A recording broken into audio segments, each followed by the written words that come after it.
बहन शूर्पणखा के इस श्राप से हुआ था भाई रावण का नाश। रावण की बहन शूर्पणखा के बारे में हर कोई जानता है, लेकिन क्या आप जानते हैं कि बहन शूर्पणखा के श्राप से ही रावण का सर्वनाश हुआ था? Untold story of Ravana sister Shurpanakha. Ramayana महाग्रंथ में शूर्पणखा के बारे में सभी जानते हैं। शूर्पणखा महान ऋषि विश्रवा और कैकसी की पुत्री थी। वह रावण, कुंभकर्ण और विभीषण की बहन भी थी। वह बहुत सुंदर और बड़ी नाखूनों वाली स्त्री थी। बचपन में शूर्पणखा का नाम मीनाक्षी था, क्योंकि उनकी आंखें मछली के समान थी। उसके बाद उन्हें चंद्रमुखी के नाम से जाना जाने लगा।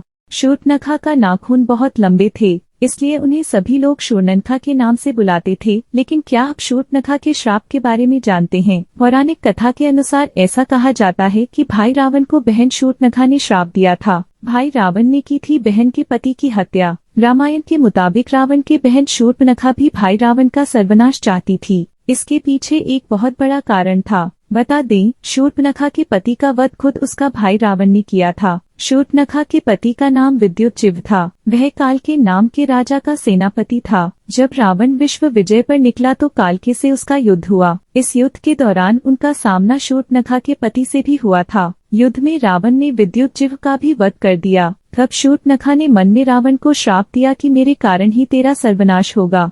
जब वनवास में सीता से मिलने पहुंची शूर्पणखा, रामायण में रावण का सर्वनाश होने के बाद शूर्पणखा ने सीता का पीछा नहीं छोड़ा था। जब भगवान श्री राम ने एक धोबी द्वारा माता सीता पर आक्षेप लगाने के बाद सीता को त्याग दिया था, तब माता सीता ऋषि वाल्मीकि के आश्रम में रहने लगी। इस दौरान शूर्पणखा को सीता के वनवास का पता चला था और वह उनसे मिलने आई थी। शूर्पणखा ने माता सीता को कहा कि जो अपमान तुम्हारे पति और देवर ने मेरा किया था, तुम्हें उसी की सजा मिल रही है। इस पर माता सीता ने कहा कि उसके इस प्रतिशोध की आग में रावण का रूल नष्ट हो चुका है। तभी इस बात से शूर्पणखा को बड़ी ग्लानि हुई और वह वहां से चली गई। शूर्पणखा की नाक इस जगह कटी थी। ग्रंथों के अनुसार ऐसा कहा जाता है कि रावण की बहन शूर्पणखा ने पंचवटी में राम लक्ष्मण के सामने विवाह का प्रस्ताव रखा था और देवी सीता को मारने की कोशिश भी की थी। तब लक्ष्मण ने शूर्पणखा की नाक काट दी थी। तभी इस बात का बदला लेने के लिए रावण ने सीता का हरण किया था। शूर्पणखा की नाक जिस जगह कटी थी,